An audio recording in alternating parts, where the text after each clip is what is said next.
Здравствуйте, уважаемые друзья, уважаемые поклонники программ телеканала «Варзиш».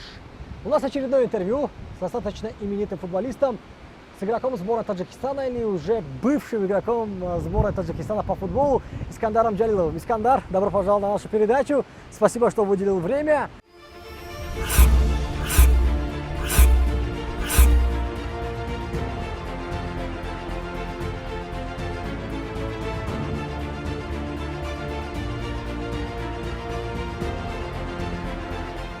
Искандар, буквально пару дней назад, 1 июня, ты отпраздновал свой 30-й день рождения, а до этого объявил о завершении своей профессиональной карьеры. Почему в столь раннем возрасте? Здравствуй, Мируар. Мне также очень приятно, что мы сегодня вместе, так сказать, собрались, чтобы дать интервью, что-то рассказать, каким-то опытом поделиться. Вам спасибо большое, что тоже уделили время, приехали даже ко мне сюда, можно сказать, за город. Это низкий вам большой поклон. Вот. Но история началась, наверное, еще где-то года полтора тому назад, когда я травму получил серьезную. На тренировке, которая? Да, на тренировке за сборную перед матчем, по-моему, с Монголией.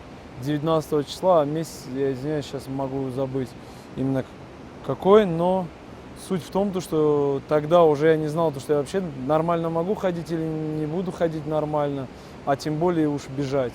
Вот. Но вот именно в тот момент первые 2 дня самые тяжелые были для меня вообще в плане психологии, в плане эмоций. Я думал, что я все потерял, и все окружение, которое у меня было, на самом деле, это очень сейчас сложно описать. Если я даже могу вспомнить, то, ну, скажем, голос может измениться, потому что я видел своих родителей в отчаянии. И тогда я сказал, больше, наверное, ради своей семьи, что я возьму, да вернусь в футбол и отыграю, и достойно уйду. То есть не будет так, чтобы я вот взял и бах, завершил. Потому что меня воспитали так, что никогда не надо сдаваться, всегда надо добиваться своего. Ну, если это правильно, конечно. У тебя был диагностирован полный вывих стопы наружу, перелом нижней трети малоберцовой кости справа. Да. Насколько это ужасно выглядит, как это звучит? Ну, если описать вам, если вы помните, за Ливерпуль еще Джабрил Сисе играл. Да. У него нога, то есть Француз. попали, да, и нога висела. То есть я вкратце могу описать, то есть ситуация какая была. И верховая борьба, я головой играю, немножко меня подтолкнули в бок, и я потерял в воздухе координацию, на одну ногу опустился, и нога подо мной оказалась, то есть перелом, и все это как бы... Сначала я не понял, я понял, что какая-то острая боль и хруст. Но я сразу думаю, не дай бог, потому что у меня хорошие матчи за, скажем, на Кубок Азии за сборную Таджикистана. И плюс Лига чемпионов через месяц ждал. То есть я еще был в отличной форме, чувствовал, что этот год будет моим. И думаю, не дай бог, только поднимаю ногу, а я ногу не вижу. То есть нога, она висит на щитке и на гетрах. Вот. Но лучше, наверное, эту историю не рассказывать, что я добирался до больницы, как я полетел в Москву. Это не дай бог никому. Я, то есть, еще что-то в своей жизни тяжелое пережил. Но зачем уходить, если достойно вернулся? То есть отыграл в Лиге чемпионов, в высшей лиге сыграл, в суперкубке. То есть постепенно начал набирать форму. Зачем нужно было уходить? Ну, наверное, из-за того, что я чувствую, что я не могу выйти на другой уровень, на котором был именно до перелома. То есть у меня достаточно было времени. Вот. Я благодарен своим партнерам по команде, друзьям за поддержку, когда они каждый писал мне, имею в виду в эти дни тяжелые. Я, может быть, не каждому мог ответить, но я каждую поддержку чувствовал. Именно, скажем так, когда я вернулся, также в Истеклоле не один день. То есть для меня это родной клуб. Почему? Они один день, скажем, не считали, что я там не тренировался.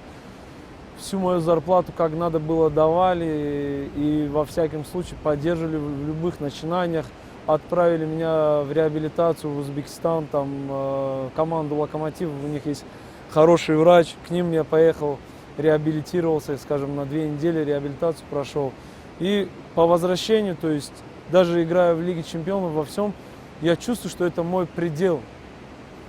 А до этого я чувствовал, что я еще больше могу. И я не могу, так меня воспитали, что я совестный. Я не могу тот оклад зарплаты, который у меня был в Истихлоле, получать так же и выходить своих партнеров как-то подводить в каких-то моментах, где-то переживать, бояться, что в ногах что-то пойдет не так, или заново сломаю, или ногу подверну.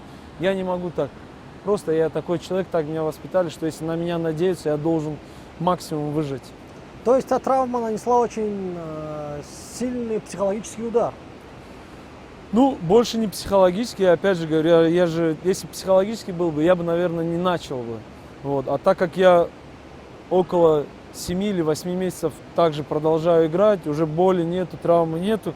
Да, может быть, под вечер, после тренировок у меня воспаляется нога, я там лед что-то прикладываю, да, но, скажем... То есть до сих пор травма дает о себе знать? Конечно. Каждый вечер после игр? После не только игр, а тренировок. Нога воспаляется, лед прикладываю и все остальное. Никто этого не знает. Спорт профессиональный, он в этом и плох, то что просто спорт, он как бы поддерживает форму, это правильно, надо заниматься. А профессиональный спорт это калечит. Физкультура лечит, а спорт калечит. Абсолютно верно. С кем-то обсуждал о завершении карьеры, отговаривали близкие или же поддерживали эту инициативу? Ну, я же говорю, то, что именно во время травмы уже я подсознательно уже понимал, но я хотел вернуться, показать, что я вернусь, я докажу, и я это сделал, и я вот как почувствовал, я где-то наверное, во время Лиги Чемпионов, уже когда матчи проходили, уже под конец матча, скажем, 5-го или 6-го, я думаю, что я вернусь, что у нас будет искусственное поле, некоторые поля покрыты, которые не таких, как в Лиге Чемпионов, натуральное поле, то будет ноге еще больше мешать, еще больше будет травм и все остальное развивать, то есть отрицательно. Из-за этого, то есть я уже психологически себя настраивал, ну и особенно, конечно, с отцом сел, поговорил, разговаривал с Игорем Черевченко, разговаривал с братом в США, разговаривал с семьей, с родителями. То есть я это не так раз переспал ночью и думаю, завтра завершу. Я общался, я говорил, почему я принял такое решение. Чем планируешь заниматься дальше? Или пока не думал об этом? Наверное, так думаю, то, что месяц до 3 буду отдыхать, присматриваться, чем могу заняться. Но у меня уже есть детище, которые мы с отцом и семьей как бы развиваем. Это вот загородный отдых Greenwood House. Вот, уже 3-й год ему. Вот, но мы стараемся развивать, и то есть силу отдаю ему. Искандар, мы находимся на стадионе в Гисарском ущелье, и в самом начале ты отметил, что для тебя важно побыть здесь и поговорить немножко именно на этом стадионе. Почему? Да, Мирвар, ты абсолютно прав. Дело в том, что мой отец родом прям с этой деревни.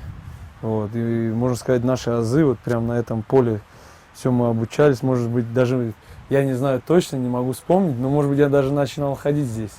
А пинать мяч, это 100% уверенно могу сказать, что мы здесь начинали с братьями. И, то есть, начал здесь, и, можно сказать, и завершил здесь. Это же прекрасно, лучше еще как может быть. Ты покинул Гисар в 9 классе. Не, я 4 класс закончил и в 5-м уже переехал в Москву. А, в 5-м. Да, в 5-м уже поступил в Москве, 704-я школа, на Динамо, так скажем. Каково это в таком раннем возрасте покидать родное место и уезжать за границу? Совсем другие реалии, другой народ. Ну, до меня старший двоюродный брат Джахунгир Джалилов, поехал в Москву и с хорошими впечатлениями приехал. Мы после чего с Манучером горели желанием, что следовать за братом. А все мы знаем, то есть Москва за границей это уже шаг 2 вперед. И то есть по телевизору какие-то каналы смотрели матчи там футбола. Вот. И в 2002 году, к счастью, так скажем, что у отца были знакомые, которые бывшие игроки Памира. Он вышел с ними на связь и сказал, возможно ли приехать на просмотр. Тогда как раз таки тренером был Олег Малюков. Вот. И он, то есть, по его, скажем, информации, мы полетели в Москву и поступили в школу ЦСКА Москва, а Мамчер в Локомотив. Давай теперь поговорим о всей твоей карьере, которая прошла и была, можно сказать, удачная. А как ты оказался в футболе? Насколько я знаю, поначалу ты занимался теннисом, и отдали тебе теннис потому, что твои двоюродные братья уже играли в футбол, и твоя семья хотела, чтобы ты пошел в другой вид спорта. Да, так и было, то есть именно где мы находимся, ущелье Алмасы, деревня Латахурак, мы здесь все детство провели у бабушки, у дедушки, у дяди, вот, и бегали по футбольным полям, по холмам и все остальное. Ну, наша семья предана к футболу и любит футбол. То есть здесь азы получали, и именно когда начинали футбол, наши ребята Сергей Борисовичем обучались, проходили школу, и также создал отец мини-секцию футбольную детскую, Алмусы называлась команда. Там все мы бегали, я тоже поначалу бегал, но в какой-то момент отец говорит, ну почему тебе теннисом не заняться? Теннисом, когда я начал заниматься, в принципе, достиг, скажем, какого-то уровня в силу своего возраста. Но вот именно когда мне надо было еще дальше развиваться, пару моментов было не очень хороших со стороны, скажем, тренера, который был тогда тренером, куратором сборной по теннису и все остальное. Несколько раз опоздал на тренировку, после чего отец очень был недоволен этим всем. Первые 2 раза он адекватно воспринял, то есть, ну, мало ли, у человека что-то случилось, может, форс-мажорная ситуация. Он сказал, почему ты опаздываешь? Он сказал, я больше не буду опаздывать. После чего на 3-й, на 4-й раз опоздал, все, папа просто развернулся и сказал, пойдем в другое место, где нас будут ценить и где мы будем как бы заслуженно идти вперед. А в теннисе, вы знаете, как это ты сам себе хозяин, ты сам себе спонсор, ты нанимаешь тренера, ты платишь себе за экипировку, ты еще платишь за корт. Это дорогой вид спорта, а еще когда ты платишь за это все, и тебя еще и, скажем, не уважают и не ценят твое время, думаю, это отцу В этом сильно. плане теннис вид спорта для богатых, футбол для бедных. Да, в этом плане. То есть так и футбол есть. доступен для всех. Да, футбол, вот прямо вот здесь мы можем сейчас взять 2 мяча или 1 мяч, начинать жонглировать, играть, просто вот как и почему бразильцы вон на пляжах играют, везде. У нас вот дальше поедете, по-моему, только ворота поставлены, а такой же вот абсолютно газон может быть. Обычно в подростковом возрасте ребята начинают здесь у нас, в разных школах, там РШВСМ, Динамо и так далее. Потом, если появляется возможность, уезжают в школы России, там более нам доступнее, чем в других европейских школах. А ты без школы в Таджикистане прямо уехал в Россию и начал именно в молодежных клубах России, если не ошибаюсь. Не, и чуть-чуть информация не такая. На самом деле я где-то около 2 лет здесь занимался. Если вкратце говорить, история такая чуть-чуть киношная. В том плане, что я просыпался в 6 утра, мини-завтрак у меня был. Я бежал около Иксфита, есть, скажем, лес такой был, и Иксфита еще не было когда. Сейчас там парк. Вот именно в этом парке Иксфита не было, чисто лес был. Сергей Борисович был как частный тренер. Я жонглировать даже учился, я держал на веревке мячики, пинал и обводил, скажем, деревья как стоек, скажем, как настоящих игроков. То есть я мучился там, после чего где-то в 10 часов бежал на учебу. После учебы меня забирал или отец, или он кого-то просил, чтобы меня забирали со школы. Быстро пообедал, может быть, час-два дома отдохнул и бежал как раз-таки в секцию Алмусы, которую также уже с командой. Я чуть-чуть не успевал. Да, я был где-то физически силен, где-то бегал быстро, но в футболе, скажем, деревянный был. Пришлось Сергею Борисовичу вот это все ломать, то, что в теннисе все прыжками приставными, а в футболе чуть такие другие дистанции. Вот. И тогда еще я помню, то, что я тебе сказал, я проклинал эти дни, потому что не высыпался, как в казарме какой-то, то есть военный, там будят тебя, пошел, не выспавшись, глаза еще не открыл, ты уже одеваешь форму, бежишь туда, учеба и все остальное. Я себе сказал, я должен по-любому в Москве остаться. Поехать и остаться. Я ни за что не вернусь. Только если я вернусь и опять начну, я себя никогда не прощу. И вот так и получилось, что я в Москву поехал и сразу в ЦСКА попал в школу. А помогли ли связи отца в этом плане? Насколько я знаю, у Фатху Модилова, то есть у твоего отца, есть неплохие связи в футбольном обществе России. Ну, здесь, как правильно понять, вот здесь вы говорите связи, да, у нас могут неправильно понять, связи разные бывают, а именно связи... Или в том плане, что блат. Да, в плане мы поэтому и знакомства. говорим, то, что как бы кто нас слушает или видит, или смотрит, чтобы правильно понял, что связи как раз-таки отец сам с этой деревни, он вырос. То есть все игроки по миру, это его, в принципе, многие его поколения или его друзья, которые здесь проходили, кому-то мячик отец подавал, с кем-то пошел там, я не знаю, напиток какой-то купил, колу, фанту, чай попили, там погуляли, по холмам полазили, сам мячи подавал им. То есть вот эти отношения он сохранил, и по сей день он звонит, кому-то общается. Так и получилось, что в какой-то момент он подумал, почему бы не позвонить. Еще и был тогда живой Чулебаев. Сначала история началась с Чулебаева, который, по-моему, как я припоминаю, если не ошибаюсь, в физкультурном университете отцу помогал Чулебаев, и он как его был учителем, устодом. Вот. То есть он с ним советовался, и потом они находили контакты, скажем, Олега Малюкова, дальше отца, которого уже нету, Игоря Черевченко, Геннадий Черевченко. Вот. То есть они уже вышли на связь, то есть обратная была связь, и они сказали, приходите, да, есть секция, да, мы вас примем, и вот в такое-то время года, в такое-то время, скажем, месяца приезжайте, у нас будут смотрины, то есть просмотр, и вы можете попробовать себя. То есть это не было, что вы приедете и 100% вас заберут. То есть мы проходили 2-3 недели просмотра, после чего нам говорили, почему еще очень сложно с этим. Первый момент, это надо иметь гражданство российское, а второй момент, еще и мы иностранцы, то есть за нами надо заботиться, питание и интернат.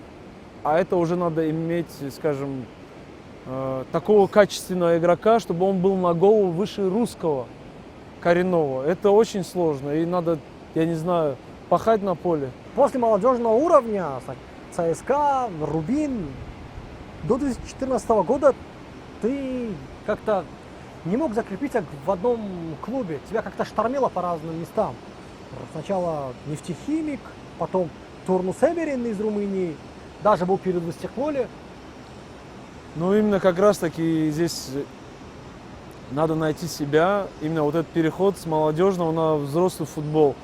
И немножко сложнее защитнику попасть в том плане, то, что защитник, он должен быть надежным.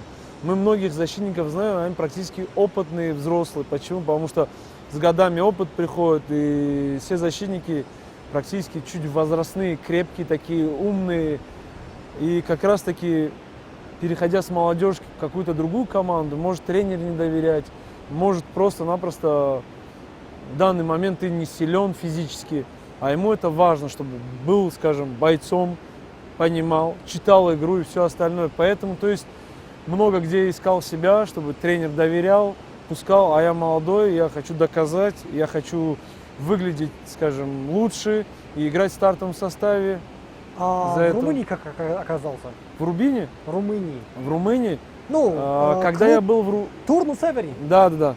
Когда я был в Рубине, меня отправили в Нижнекамский нефтехимик, после чего я, в принципе, нормально тренировался, все было нормально, все сборы прошел, все в порядке. И в один момент, то есть, игрока с премьер-лиги забрали. Тогда Андрей Хагуш играл за Ростов, кажется, и за Арсенал Тулу после. Он был, причем, хорошим игроком. Видимо, трансфер удачно попал, и этот клуб, скажем, нефтехимик мог забрать к себе этого игрока. А он как раз-таки на мое место попадал. А в заявочном листе там до 30 человек или до скольки. И им нужно было какого-то убрать игрока. Ну, в данный момент был я, скажем, послабее в защите. И в силу возраста тоже неопытный, о чем я и говорил до этого. И то есть мы подошли, поговорили по чесноку с тренером, с руководством, пожали руку. Я вернулся в Рубин, после чего в Рубине ко мне подошли, сказали, что есть запрос с румынского клуба, им нужен защитник.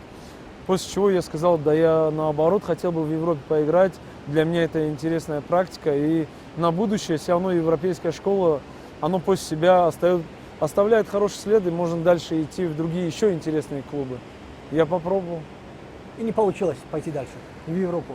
Нет, там опять же, видите как, я там играл, этот клуб, скажем, был хороший, но из-за финансовых проблем клуб нам не выплачивал. Мне лично до сих пор 30 тысяч евро должны они. Клуб просто обанкротился, и им не с чем расплачиваться. Запрашивал свои деньги или нет? Я запрашивал про свои деньги, но... Я имею в виду совсем недавно. Да, но нет, суть в чем самое интересное, то что когда обанкротился, у кого спрашивать? Если же у них что-то, какой-то капитал есть, они забирают, да, государство забирает и начинает делить по игрокам или кому они должны. Но когда объявляешь о банкротстве, неоткуда взять, до сих пор должны они, я не знаю, пени столько накопилось. Если они нас слушают, хочешь обратиться к этому клубу или нет? Не, я ничего не хочу. Где бы я ни был, я получал или хороший, или плохой опыт, я рад. В эфире прощаешь им эту сумму или нет? Не, я им не прощаю эту сумму, конечно. Если Почему клуб нет? Если клуб возродится, ты запросишь обратно свою сумму. Может да? быть, даже То, сейчас что они должны. Не, они, может быть, даже сейчас возродились, но я думаю, под другим именем, под другой фирмой. Ребрендинг провели, да? Да, мне кажется, да. Потому что нет, я смотрю, в Турну-Северин есть такой клуб, но именно где-то какое-то там другое приписание. Вот, а так, я не знаю, 30-40 тысяч евро, как минимум машину или квартиру в Душанбе я бы хотел купить. Лишним не было бы. У меня? Да. У меня недавно только появилась квартира. А за машина? столько лет. Машина? Крутая же. Нет, это не моя машина. Это Это отца. Range Rover?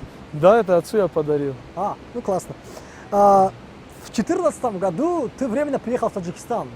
Был в аренде в Истихлоле, потом сыграл немножко за Худжан.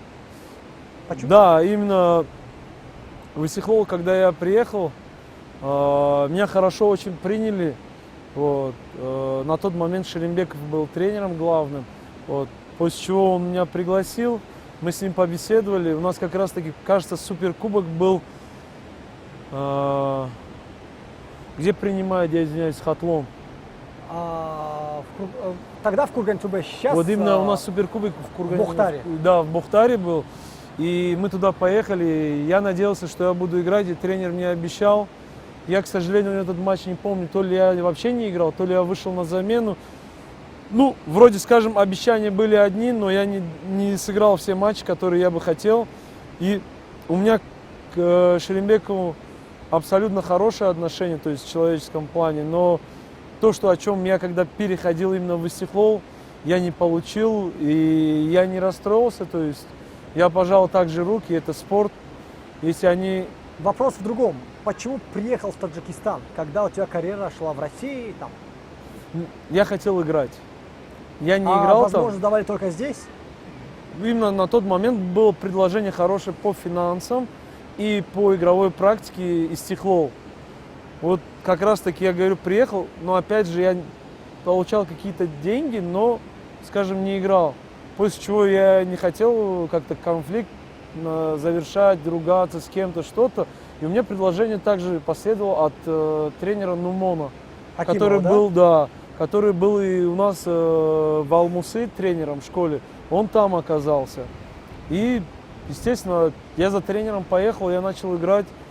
После чего мне уже позвонил Ежуров и пригласил... Волгу? Не в Рубин, Волгу. В Волгу. Сказал, что у него знакомый Таулаев сейчас ищет ребят там на определенные позиции. Если ты хочешь поехать на просмотр, давай. После чего я поговорил также с руководством.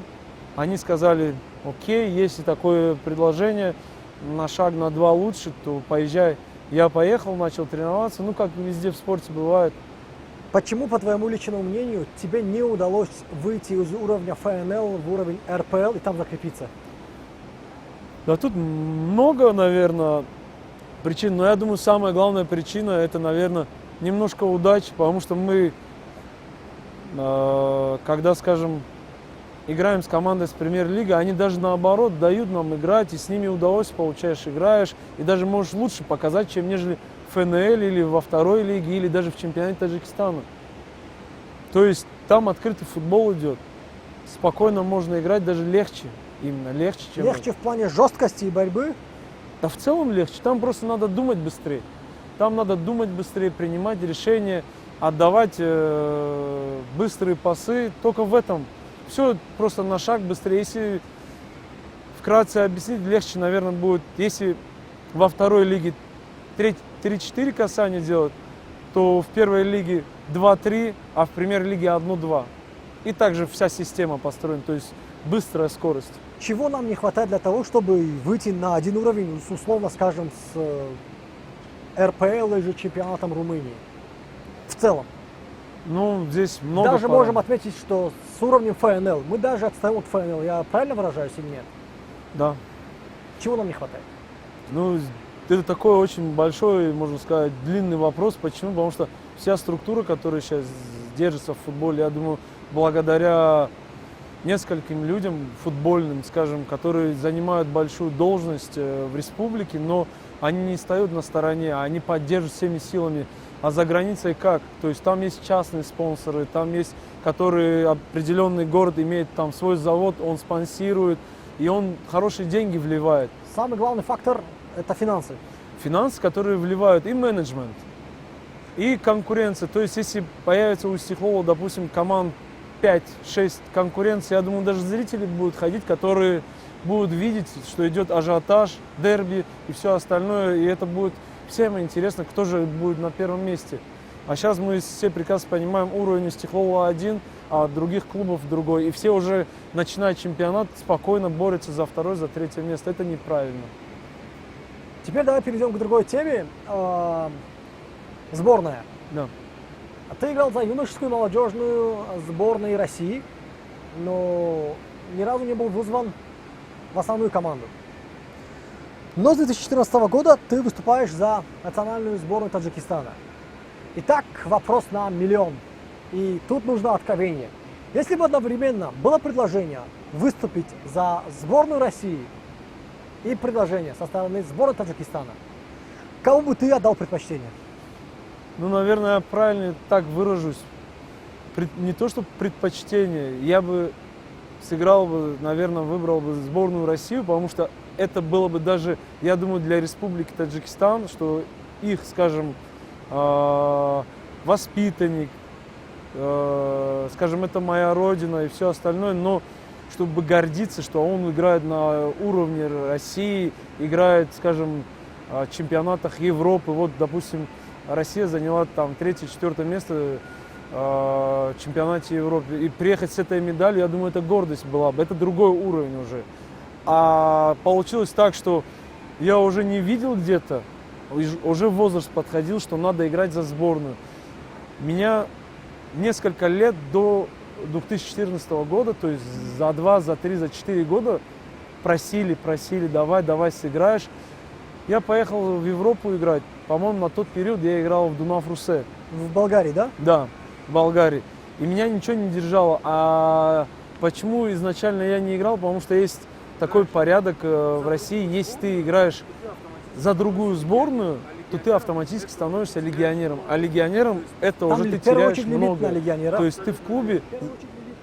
Абсолютно верно. А лимит, то есть возьмут парня из Таджикистана или возьмут парня с Европы, или с Бразилии, или, я не знаю, с другого места. То есть в футбольном плане мы не бренды? Да. Почему Узбекистан уже бренд, а мы нет? Почему УАЭ бренд, а мы нет? Хотя мы играем 1-0, проигрываем, там 2-1 проигрываем, где-то ничью сыграем. Но все равно, когда агенты, там, скажем, футбольные или клубы интересуются, когда паспорт видит русский, таджик, или же там казах, или что, они все равно предпочтение какое-то дает предпочтение на паспорт тоже. И это несправедливо. Конечно, это несправедливо, это спорт, но все равно это есть. Я уже закончил с футболом, да, так скажем, как профессионал, но я сейчас могу откровенно сказать, что это так и есть. После завершения карьеры выходил на поле, тренировался, играл? 2 раза звали, вот, но хочу месяц-два полностью соскучиться, прям отдохнуть, побыть с семьей. У меня семья с Москвы прилетела недавно. И немножко помочь отцу вне в сфере футбола, то есть вот, то, что у нас есть семейный, скажем, бизнес, ему помочь чуть-чуть разобраться с моментами, с деталями, и чтобы ему облегчить. То есть как идет твоя семейная жизнь? Временами в Таджикистане, временами в России? Было, но последние 3 года, как я в Истихлоле, то есть я уже, скажем, там максимум на 2-3 недели улетаю в Москву, или это командировка какая-то командная, или еще что-то, или это со здоровьем, то есть какие-то, если есть проблемы лечения.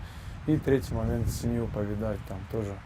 В Москве у меня много друзей, вот так у меня супруга с Москвы, вот, и их навестить. В одном из интервью ты отмечал, что не можешь определиться, где тебе больше удобнее, в Таджикистане или в России, потому что когда ты в Таджикистане, ты скучаешь по России, когда ты в России, ты скучаешь по Таджикистану. Сейчас, уже в 30-летнем возрасте, как-то есть приоритеты или предпочтения? Ну, сейчас чуть, наверное, стал мудрее, и я думаю, то, что правильнее скажу так.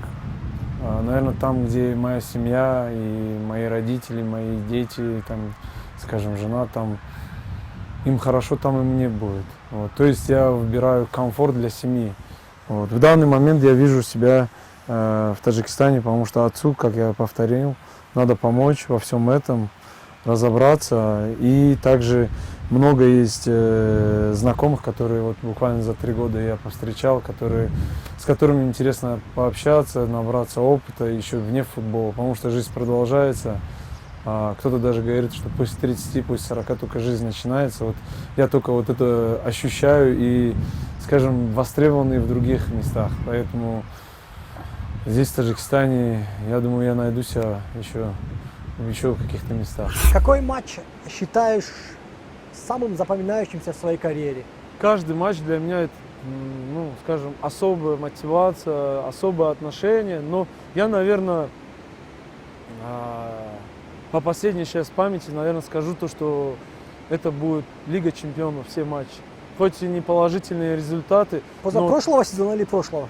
В прошлом сезоне я же не был, я не ты участвовал. травмировал, Да. я забыл, вылетел. Именно, скажем, в этом сезоне, то есть Лига чемпионов, это другой уровень, это другая атмосфера. То есть это подготовка, это автобус как едет, как сопровождение проводите, как принимают, какие раздевалки, какой стадион, какой антураж, какое ощущение. И вот мы даже шутим с ребятами, там перед матчем до свистка, то есть на табло загорается экран, 5, и там начинается, 4, 4, 3, 2, 1 и свисток. То есть вот это вот так мотивирует. Ты вот, ну, грубо говоря, тебе не надо лишнего там в раздевалке тебе, чтобы похлопали по плечу, сказали, камон, ты давай, ты можешь, и все остальное. Вот уже настрой идет уже, скажем, когда ты одеваешь форму свою, собираешь вещи, уже с комнаты идет. Ты уже помылся, приготовился, надушился, кто как там, кто-то наушники, кто-то, я не знаю, просто барсеточку, кто-то сумку большую взял. И мы вот как вышли с гостиницы, уже идет настрой. Мы уже знаем, куда едем, зачем едем и как будем действовать. Мне было обидно, что ты пропустил удачный сезон Лиги чемпионов, самый первый. Конечно, обидно было. Я же говорю, там, я не знаю, может быть, каждую ночь, может быть, я по секрету, может, скажу, может, какие-то моменты там слезы пускал и все остальное, конечно, было обидно. Все, вот ты готов, вот ты чувствуешь, что этот самый лучший год должен быть твоим. Я чувствовал это на сборах, я рвал и металл. Можно даже у ребят, которые в будущем у вас будут интервью, если они со мной были, у кого вы будете брать интервью, спросите, что в Турции было, имею в виду на сборах перед Лигой чемпионов, каким я себя чувствовал, как я носился, бегал, какие я выполнял объемы. И бах, такой момент. Я о чем и говорил в начале интервью, то есть удача. Удача. Везение, где-то тренер своего нашел, везение, где-то агент тебе помог, везение, что ты травмы не получаешь, везение, удачный пас или удачная подача, гол. Все это в футболе везение, но, естественно, трудишься, не покладая рук, и как благодарность Всевышнего идет в виде везения, удачи. Вот именно я хочу объясниться так. Ты отметил одноклубников, с которыми сильно тренировался. Я хочу затронуть тему одного игрока. Рустам Суиров был исключен Аслидином Хабибуллоевым из состава олимпийской сборной. Просто хочу услышать твое мнение не столько о самом игроке, сколько о молодом поколении, возрастающем в нашей стране. За несоблюдение режима во время сборов. Наша молодежь быстро ловит звезду или нет? Опять же, буду чуть-чуть вам длиннее отвечать на эти вопросы, потому что так невозможно ответить, потому что Суть будет интервью в двоёко. этом. Я Да. кратко спрашиваю, вы отвечайте Окей. как вам угодно. У нас тоже по моей карьере много моих друзей тоже попадались на режиме и не режиме.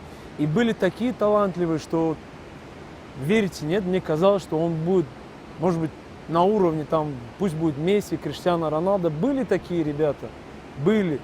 И когда я с ними тренировался, я думал, как он так, вроде бы он меньше, чем я бегает, меньше, чем я работает, но он такие вещи творит, он бежит, в 2 раза быстрее, он прыгает выше, он дриблингом все, у него невозможно отобрать, он просто резкий.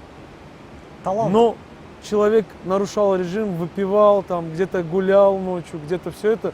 И время пришло, я, то есть, догонял, а другие мои партнеры догоняли. И в итоге в какой-то момент тренер уже перестал, скажем, на него надеяться, потому что он уже не показывал того результата, и его, грубо скажем так, отстранили от футбола, или же контракт с ним исключили, там, разорвали договор, и все.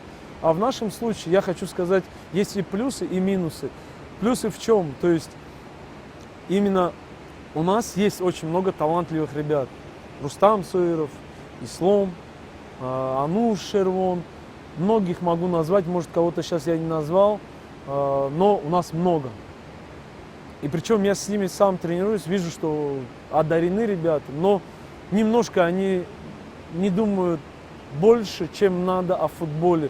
И не думают, что футбол это время. Вот этим, скажем, я пример. То есть вот мне 30, мог бы до 35 поиграть, мог бы лучшего результата. А они могли бы на моем примере увидеть, то есть футбольная жизнь отведена очень коротка. Можно травму получить, можно достичь высот или наоборот упасть и после футбола не найти себя. А именно, отвечая на ваш вопрос, конечно, это неправильно. Есть сборы, есть требования. Ты, когда приехал в определенный коллектив или клуб, там есть свои требования, которые режим. То есть у нас есть распорядок, хочу если так более детально сказать, у доктора есть распорядок дня. На каждый день он или в WhatsApp пишет в группу, или же в лист, где медицинский кабинет, то есть объявление дается, программа на сегодня, на завтра и даже вплоть до недели бывает. Естественно, там пишется, когда тренировка, завтрак, обед, ужин, отбой, массаж и все остальное. Когда там отбой, ни в коем случае игрок не может появляться в коридоре и как-то случайно тренер его увидел. Причина, если отбой. Это неправильно, уже неправильно. Поэтому тут... Это недостаток профессионализма? Конечно. Как с этим бороться? Но в первую очередь надо понять причину, почему. А во-вторых, уже надо разговаривать с человеком, потому что мы можем, окей, мы взяли, исключили одного игрока, но у нас 22-23 игрока. Если они не поймут, то что теперь нам каждого выгонять? Или на одном примере, то есть всем показать. Если они показали и с другими обсудили, почему, что да как, может быть, на этом примере другие возьмут этот пример как правильный, и этого не повторится. Рустам вообще как себя ведет в рамках клуба? В рамках клуба, ну, молодой парень, еще ему расти, и еще ему надо, скажем, показать себя, еще много может воспринять, принять. Вот. Но в целом ребята старше ему подсказывают много где что, и он старается себя держать. Может быть, немного шутной такой, шаловливый парень, вот, с шутками, со своими там мыслями, как сейчас у молодежи. Но в целом ничего такого, скажем, серьезного не натворил, слава богу, в клубе. Но за этим как раз-таки и есть коллектив и команда, где-то может подсказать, что остановись, сейчас не надо делать, или же наоборот, поддержать, давай, вот сейчас ты правильно действуешь, вперед. И самый крайний вопрос. Есть вероятность того, что Искандар Джалилов вернется в большой футбол? Да, я как раз таки, мы готовили, скажем, не интервью, а когда, скажем, прощальный матч был, мы говорили об этом с клубом, и именно во время, скажем, моего сообщения такого прощального, скажем, в Инстаграме и в соцсетях, я как раз таки именно сказал, что я завершаю карьеру, но я не прощаюсь со спортом. То есть я могу себя видеть в будущем там, в каком-то поприще, скажем, менеджмента, административного штаба. Мой вопрос касался именно как игрока. Вернуться заново? Да. Нет. Нет, я Бывали точно... же очень много случаев, когда игроки завершали, потом через 2 года, 3 года Не. начинали скучать по футболу, либо другие моменты и возвращались. Не, я решил, я стараюсь и по жизни, то есть если я сказал, то есть держать свое слово. Если я сказал все, то значит все. Я к этому шел. Значит, все. Значит все. Я единственное говорю же, если меня клуб чем-то попросит помочь, мой родной Стекло, то я всегда на чеку, то есть я могу вернуться, помочь. А так я не вижу себя где-то как профессиональный уже футболист, как любитель вот здесь выйти с ребятами, с деревни, там, с бывшими одноклубниками, со знакомыми, которые тоже завершили карьеру. Просто дружественный матч, то, пожалуйста, я могу. Искандар, огромное спасибо тебе за столь расширенную, такую хорошую беседу. Я надеюсь, что это наша не последняя встреча, не последняя беседа, и думаю, что мы еще увидимся в рамках других передач. Спасибо вам. Тоже было очень приятно побеседовать. Вы большой молодец.